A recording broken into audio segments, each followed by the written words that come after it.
దేవుడు నామానికే మహిమ. ఇక్కడ శిలువలో మోసుకునేటప్పుడు ఆ శిలువను ఇంకొక అతను మోసాడు.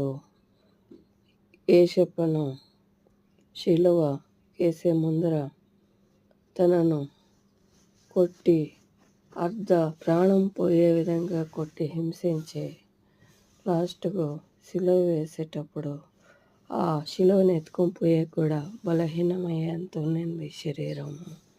అప్పుడు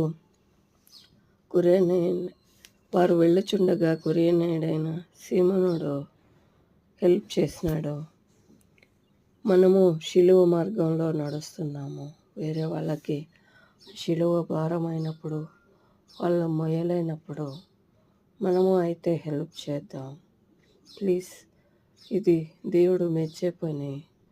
ఎందుకంటే ఇక్కడ తోడేండ్లు ఉన్నాయి కానీ సభలో దొంగ క్రైస్తవులు ఉన్నారు. కానీ నేను చెప్పేది మీరు క్షమించండి. కానీ